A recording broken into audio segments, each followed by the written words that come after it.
तो ये जो जनगणना होने जा रही है इसमें ओबीसी का जिक्र क्यों नहीं हो रहा है? ये सरासर धोखा है, ये ओबीसी के साथ सरासर धोखा है। और हम SC ST के लोग ओबीसी के साथ कंधे से कंधा मिला के और सड़कों पर उतरने को तैयार हैं। देर है तो ओबीसी की तरफ से देर है। ना रुकेगी आवाज, ना दबेगा कारवां, बहुमुख समाज का उठ चुका है आसमां। कि ज़मीर जिंदा रख और कबीर जिंदा रख, ज़मीर जिंदा रख और कबीर जिंदा रख, और सुल्तान भी बन जाए तो दिल में फ़कीर जिंदा रख, और हौसलों के तरकश में उम्मीद का वो तीर भी रख कि जिंदगी में सब कुछ हार जाए, जिंदगी में जीतने की उम्मीद जिंदा रख। इन भ्रष्ट दो गुजराती भाइयों ने पूरे इंडिया को कैप्चर कर लिया है। मैं बात रोजगारी की करूं, मैं बात शिक्षा की करूं, ये ऐसी भ्रष्ट सरकार है कि ये स्कूलों में ताले लगवाती है, ये ऐसी सरकार है कि ये रसोइयों में ताला लगवा दिया। बताइए क्या खाएगी लोकल जनता? मैं ये बताना चाहूंगी कि 4th क्लास के बिना तो कोई राजा बाबू बन के नहीं रह सकता। अगर 4th क्लास कर्मचारी, हमारी मेड, हमारे हेल्पर्स ही भूखे रहेंगे तो क्या वो काम करने आएंगे? तो ये कहाँ जा रहे हैं हम लोग?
उसके अंदर हर 10 साल के बाद जनगणना का प्रावधान है।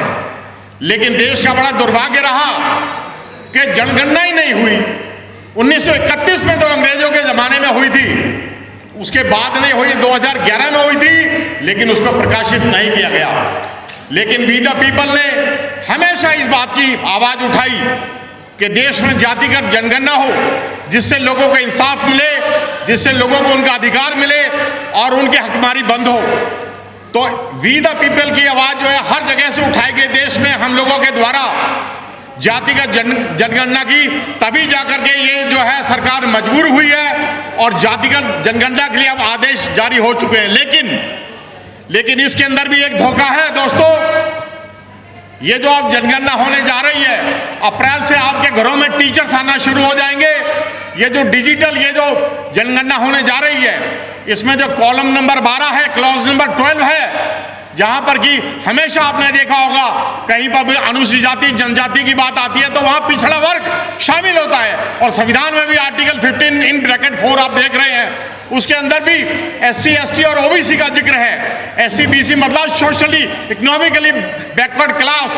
तो जब सब जगह SC ST के साथ OBC का जिक्र होता है, तो ये जो जनगणना होने जा रही है इसमें OBC का जिक्र क्यों नहीं हो रहा है? ये सरासर धोखा है, ये OBC के साथ सरासर धोखा है। और हम SC ST के लोग OBC के साथ कंधे से कंधा मिला के और सड़कों पर उतरने को तैयार हैं। देर है तो OBC की तरफ से देर है भाइयों। और UGC का मामला भी जो है ये OBC के समाज से जुड़ा हुआ है। देश में हर दूसरा आदमी जो है OBC है। लेकिन मैं आज इस मंच से OBC की सभी जितनी भी संस्थाएं हैं देश में, उनसे आह्वान करता हूं कि इस मुद्दे के ऊपर और UGC के मुद्दे के ऊपर OBC की सारी संस्थाएं देश में जितनी भी संस्थाएं हैं सारी देश के सड़कों पर उतरे और मांग करें। और सोशल मीडिया में आप और हम भाइयों बहनें मेरी बात को ध्यान से सुनना, सोशल मीडिया में आप इस बात को उठाएं।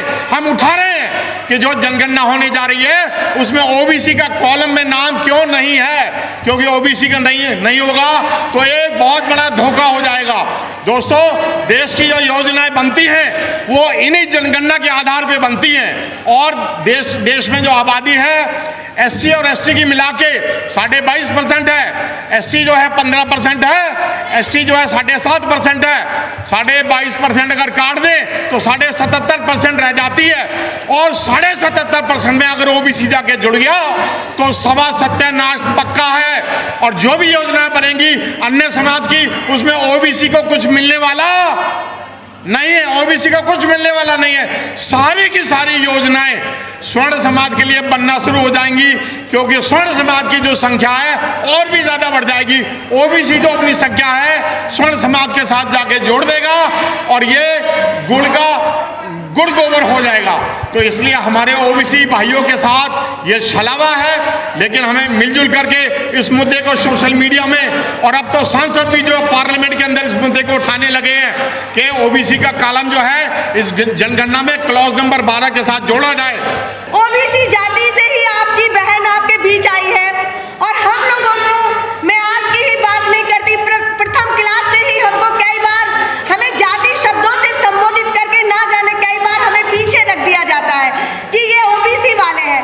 लेकिन ये चीजें कब तक चलेंगी, कब तक होगा ये? और आज भी किसी भी आधारित डाटा में जो बजट का केंद्र का बजट आया उसमें भी हमारी जाति को, हमारी जाति गणना यानी OBC के कॉलम को खाली छोड़ दिया गया है। तो इससे हमारे बच्चों का भविष्य कैसे संवरेगा? आप बताइए, क्या उनको उनकी जरूरत की चीजें प्राप्त हो पाएंगी? इम्पॉसिबल ना। तो इसी के लिए हमें हमारे अधिकार और अपने सम्मान के लिए तो जाति जनगणना को तो हमें कराकर ही रहना है। ये मेरा आप सबसे वादा है और इस लड़ाई को हम अपने आखिरी सांस तक लड़ेंगे।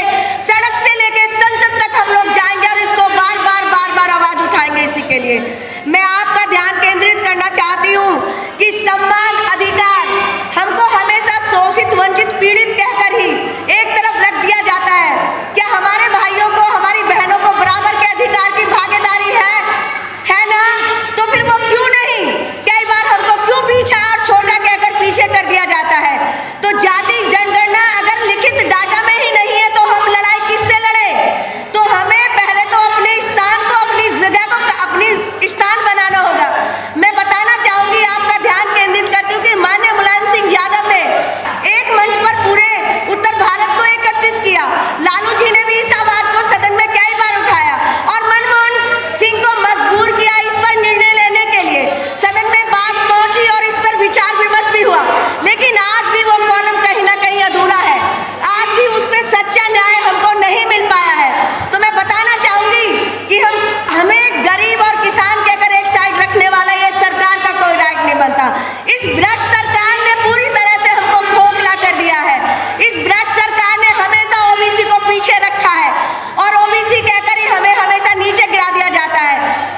अधिकारों के लिए, मेरी माताओं बहनों के लिए। आज महंगाई की मार ने पूरे इंडिया की कमर तोड़ दी है। आज पूरी तरह से आम आदमी खून के आंसू रो रहा है। मैं तो देखती हूँ कई बार, और देख भी रही हूँ ग्राउंड पर भी, कि हम देख रहे हैं कि कितने घरों में तो चूल्हा तक नहीं सुलग रहा है।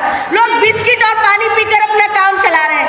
आप मुझे एक बात बताइए कि एक आदमी, एक मजदूर की एक दिन की इनकम 700-800 रुपए मुश्किल से कमा पाता है। बताइए वो 600 रुपए किलो गैस कैसे अचीव करेगा? कहाँ से आएगी? कैसे पॉसिबल है? और बाकी के सारे घर कैसे चलेंगे? तो उन घरों में तो ताले ही लग गए। ये ऐसी भ्रष्ट सरकार है कि आज माताओं बहनों के ऊपर सीधा वार किया है, महंगाई का वार। हमारे आत्मसम्मान के साथ इन्होंने खेला, हम देखते रहे, हम सुनते रहे, लेकिन आज तो हमारे रसोई को ही इन्होंने ताला लगवा दिया। तो इस सरकार को उखाड़ फेंकना हम सबकी जिम्मेवारी है, और अपने हक और अधिकार के लिए जाति जनगणना को पारदर्शी तरीके से हमें कराना होगा। उसके लिए हमें ये अभियान कंटिन्यू जारी रखना होगा, और इसके लिए हम आवाज उठाते रहेंगे। ये आवाज हमारी पूरे इंडिया के कोने कोने में गूंजेगी, क्योंकि भारत सबसे बड़ा लोकतांत्रिक देश है और इसके अधिकारों को कोई हनन नहीं कर सकता।